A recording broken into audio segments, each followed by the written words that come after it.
உள்ளபடியே இந்த நிகழ்ச்சியில் பங்கேற்று உங்களை எல்லாம் சந்திப்பது அது கடந்த 2 நாட்களாக நேற்று 11 மணியிலிருந்து பல்வேறு நிகழ்ச்சிகள் 2 நாட்கள் இந்த மாவட்டத்தில் சுற்றுப்பயணம் செய்து அதில் ஒரு பகுதியாக ஒரு நிகழ்ச்சியாக இன்றைக்கு உங்களை எல்லாம் சந்திப்பதில் உள்ளபடியே மிகுந்த நிகழ்ச்சியாக இருக்கின்றது. ஒரு இயக்கம், ஒரு கட்சி அது வெற்றிகரமாக மக்களால் ஏற்றுக்கொள்ளப்படணும்னா செயல்படணும்னா 3 விஷயங்கள் மிக மிக முக்கியம். முதல் விஷயம், கட்சிக்கு ஒரு நல்ல தலைமை வேணும். 2வது ஆழமான அடிப்படை கொள்கைகள் வேணும். 3வது வலுவான கட்டமைப்பு வேணும். இது 3 இருந்தாதான் அந்த இயக்கம் மக்களால் ஏற்றுக்கொள்ளப்பட்டு அந்த இயக்கம் வளர முடியும். நல்ல தலைமை மட்டும் இருந்து சரியான கொள்கை இல்லாட்டி போனா அந்த இயக்கம் மக்களால் ஏற்றுக்கொள்ளப்படாது, தேராது. அதே மாதிரி நல்ல கொள்கை இருந்து நல்ல தலைமையும் நல்ல அமைப்பும் இல்லைனாலும் மக்களால் ஏற்றுக்கொள்ளப்படாது, நிச்சயமாக தேராது. இந்த 3மே சரியாக இருக்கின்ற காரணத்தால தான் இன்னைக்கு நம்முடைய திராவிட முன்னேற்ற கழகம் இன்றைக்கும் 75 ஆண்டுகள் கடந்தும் இன்னைக்கு மக்களால் ஏற்றுக்கொள்ளப்பட்டு பலமான ஒரு இயக்கமாக திகழ்ந்து கொண்டிருக்கிறது, செயல்பட்டு கொண்டிருக்கிறது. பேரறிஞர் அண்ணா,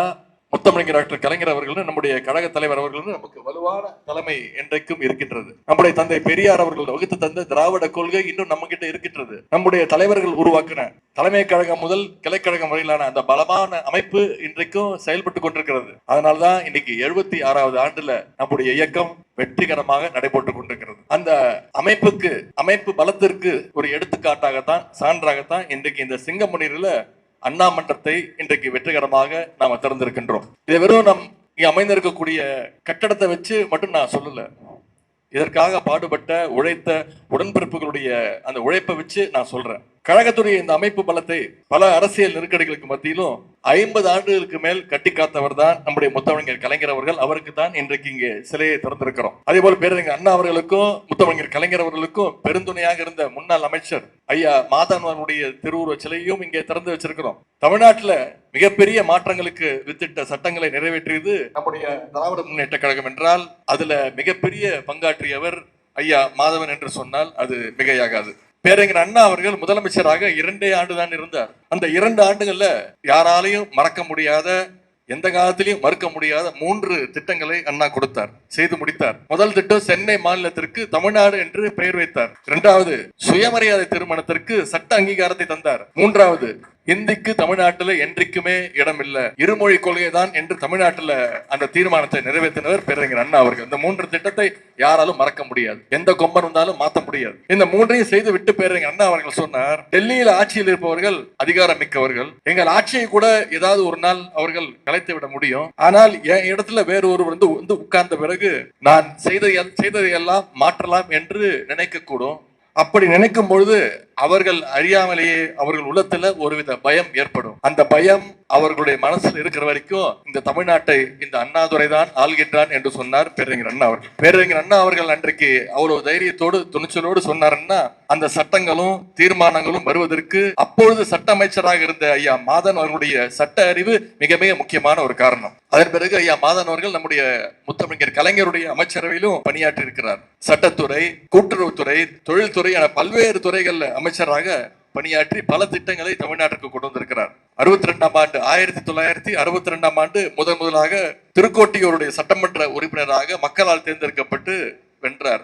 அதன் பிறகு 3 முறை திருப்பத்தூர் சட்டமன்ற உறுப்பினராகவும் 1 முறை மாநிலங்களவை உறுப்பினராகவும் இந்த மாவட்டத்துடைய வளர்ச்சிக்கு தொடர்ந்து மக்கள் பணியாற்றி இருக்கிறார். குறிப்பாக இந்த பகுதியுடைய வளர்ச்சிக்காக நிறைய திட்டங்களை இந்த மாவட்டத்திற்கு கொண்டு வந்திருக்கிறார். இயக்கத்திற்காக உழைத்தவர்களை நம்முடைய திராவிட இயக்கம் என்றைக்கும் கைவிட்டதில்லை, மறக்காது. ஐயா மாதவர்களும் அவர்களும் வரலாற்றில் நீடித்த புகழோடு மக்கள் மனதில் என்றைக்கும் நிச்சயம் நம்மோடு வாழ்வார். அதேபோல் மறைந்த அண்ணன் ஓபிடி சொக்கலிங்கம் அவருடைய தொண்டையும் தியாகத்தையும் நான் என்றைக்கும் நன்றியோடு நினைத்து பார்க்கின்றோம். 1957 தொடங்கி கழகம் அறிவித்த அனைத்து போராட்டங்களும் கலந்து கொண்டு சிறை சென்றவர் தான் ஐயா சொக்கலிங்கம் அவர்கள். எமர்ஜென்சி காலத்துல மதுரை சிறையில் அடைக்கப்பட்டவர். எப்படிப்பட்ட தொண்டர்களுடைய உழைப்பால மக்கள் செல்வாக்கோடு இருக்கின்ற திராவிட இயக்கத்தை எப்படியாவது ஒழிக்க வேண்டும் என்று ஒன்றிய பாசிச பாஜக அரசு நினைக்கிறது. நேரடியாக மக்களை சந்திக்க முடியாதவர்கள் குறுக்கு வழியை இன்றைக்கு தேடிக்கொண்டிருக்கிறார்கள். அதனால்தான் இன்னைக்கு SIR என்ற சிறப்பு தீவிர வாக்காளர் பட்டியல் திருத்தத்தை இன்றைக்கு தமிழ்நாட்டில் கொண்டு வந்திருக்கிறாங்க. எப்படியாவது திமுக ஆதரவு வாக்குகளை எல்லாம் குறிவச்சு நீக்க பார்க்கிறாங்க. குறிப்பா கழகத்திற்கு ஆதரவா இருக்கக்கூடிய சிறுபான்மையினர், பெண்கள், ஒடுக்கப்பட்ட பிற்படுத்தப்பட்ட மக்களுடைய வாக்குறை எல்லாம் நீக்கிட்ட எப்படியாவது குறுக்கு வழியில ஜெயிச்சிடலான்னு ஒன்றிய பாஜக அரசு திட்டமிடுது. தமிழ்நாட்டில் இருக்கக்கூடிய ஒவ்வொரு பூத்துலயும் கடைசி கருப்பு சிவப்பு தொண்டனை மீறி ஒரு தகுதியான வாக்காளனை கூட உங்களால நிச்சயம் நீக்க முடியாது, நீக்க விட மாட்டோம். கழக உடன்பிறப்புகள் கடந்த 10 நாளா ராத்திரி பகலா இந்த எஸ்ஐஆர் திட்டத்தை சிறப்பா செய்யணும்னு உழைச்சிக்கிட்டு இருக்கிறீங்க. எஸ்ஐஆரை எதிர்த்து சட்ட போராட்டத்தையும் தலைவர் செஞ்சிருக்கிறார், தொடங்கி இருக்கிறார். நிச்சயம் அதுலயும் வெற்றி பெறுவோன்ற நம்பிக்கை இருக்கு. அப்படி உழைக்கின்ற ஒவ்வொரு தொண்டருக்கும் நான் என்னுடைய அன்பையும் பாராட்டையும் இந்த நேரத்தில் நான் தெரிவிச்சுக்கிறேன். ஆனா இதை எதை பத்தியும் கவலைப்படாம திராவிட முன்னேற்ற கழகம் எஸ்ஐஆர் ஆதரிக்குங்கிறது ஒரே காரணத்தினால இன்னைக்கு அண்ணா திராவிட முன்னேற்ற கழகம் எஸ்ஐஆர் திட்டத்தை ஆதரிக்குது. எஸ்ஐஆருக்கு எதிராக நம்ம சுப்ரீம் கோர்ட்ல சட்ட போராட்டம் நடத்தினா அவங்க எஸ்ஐஆருக்கு ஆதரவா மனு தாக்கல் பண்ணியிருக்கிறாங்க. நம்முடைய திராவிட மாடல் அரசுடைய முதலமைச்சர் முத்துவேல் கருணாநிதி ஸ்டாலின் அவர்களை இன்னைக்கு இந்தியாவுடைய நம்பர் 1 முதலமைச்சர்னு ஒட்டுமொத்த இந்தியாவும் பாராட்டிட்டு இருக்கு. ஆனா திரு எடப்பாடி பழனிசாமி அவர்களை இன்னைக்கு ஒட்டுமொத்த இந்தியாவும் பாஜகவுடைய நம்பர் 1 அடிமைன்னு ஒட்டுமொத்த இந்தியாவும் இன்னைக்கு கேலி பண்ணிக்கிட்டு இருக்கு. இந்த சிவகங்கை வீரமங்கை வேலுநாச்சியார் மருதுபாண்டி அவர்கள் வாழ்ந்த வீரமிக்க மண். இந்த மண்ணில் இருக்கின்ற அப்பாவி அதிமுக தொண்டர்களை கொஞ்சம் நாம சிந்திச்சு பார்க்கணும். கொஞ்சம் கூட முதுகெலும்பு இல்லாம பார்க்கிற காலெல்லாம் பொசுக்குன்னு விழுந்துட்டு இருக்கிறார் எதிர்கட்சி தலைவர் திரு எடப்பாடி பழனிசாமி அவர்கள். விழுந்த கால் பத்தாதுன்னு இன்னைக்கு புதுசா கால் தேடிட்டு இருக்கிறார். புது கால்களை எல்லாம் போய் தேடி போய் விழுந்துகிட்டு இருக்கிறார். இப்படிப்பட்ட அடிமை கூட்டத்தையும் கொள்கையற்ற கூட்டத்தையும் தமிழ்நாட்டு அரசியலில் இருந்து நாம அகற்ற வேண்டும். அதுதான் தமிழ்நாட்டுடைய எதிர்காலத்திற்கு நம்ம செய்யக்கூடிய கடமை. இன்றைய அரசியல் சூழல்ல தமிழ்நாட்டுடைய உரிமைகளை காக்கின்ற அரசாக நம்முடைய திராவிட மன்ன அரசு தான் இன்றைக்கு திகழ்ந்து கொண்டிருக்கிறது. மாநில உரிமைகளை நாம் தொடர்ந்து காப்பாற்ற வேண்டும்னா அது கழகத்தாலேயும் நம்முடைய தலைவரால் அவர்களால் மட்டும்தான் அதை செய்து காட்ட முடியும். இன்றைக்கு நாடு முழுவதும் பாசிச பாஜகவுக்கு பதற்றத்தை கொடுக்கின்ற இயக்கமாக நம்முடைய திராவிட முன்னேற்ற கழகம் திகழ்ந்து கொண்டிருக்கிறது. இன்னைக்கு தமிழ்நாட்டுல நாம திராவிட முன்னேற்ற கழகம் ஆளுங்கட்சி. ஆனா இந்தியாவில நாம தான் திராவிட முன்னேற்ற கழகம் தான் சிறந்த எதிர்கட்சி என்பதை நாம மனசுல வச்சுக்க வேண்டும்.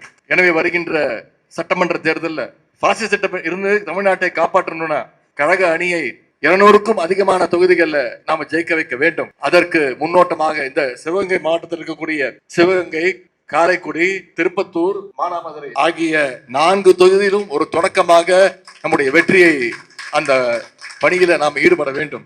நம்முடைய கழகம் 7வது முறையாக ஆட்சி அமைக்க வேண்டும்னா, நம்முடைய தலைவர் தொடர்ந்து 2வது முறையாக முதலமைச்சர் பொறுப்புல உட்காரணும்னா அடுத்த 4 மாதம் களத்துல நம்ம அத்தனை பேரும் இறங்கி நம்முடைய பிரச்சாரத்தை செய்ய வேண்டும். இந்த 4 தொகுதியிலும் தலைவர் அவர்கள் யாரை வேட்பாளராக அறிவிச்சாலும் சரி, நமக்குள்ள இருக்கக்கூடிய சின்ன மனமாச்சரியங்கள் அதையெல்லாம் மறந்துட்டு இங்க இருக்கக்கூடிய வேட்பாளர் யாராக இருந்தாலும் சரி, நம்முடைய தொகுதியுடைய வேட்பாளர் டாக்டர் கலைஞர் தான் நம்முடைய தொகுதியில வேட்பாளர். அவர் தான், அவருடைய வெற்றிக்காக நம்ம உழைக்க வேண்டும் என்று நம்ம மனசுல இதை ஏற்றுக்கொண்டு அதை ஒரு சபதமாக ஏற்றுக்கொண்டு நம்முடைய தேர்தல் பணியில ஈடுபட வேண்டும் என்று கேட்டுக்கொண்டு இந்த சிறப்பான வாய்ப்பை அளித்த மாவட்ட கழக செயலாளர் அண்ணன் பெரிய கருப்பன் அவர்களுக்கும் மாவட்ட நிர்வாகத்திற்கும் என்னுடைய நன்றியை தெரிவித்து வாய்ப்புக்கு நன்றி கூறி விடைபெறுகின்றேன்.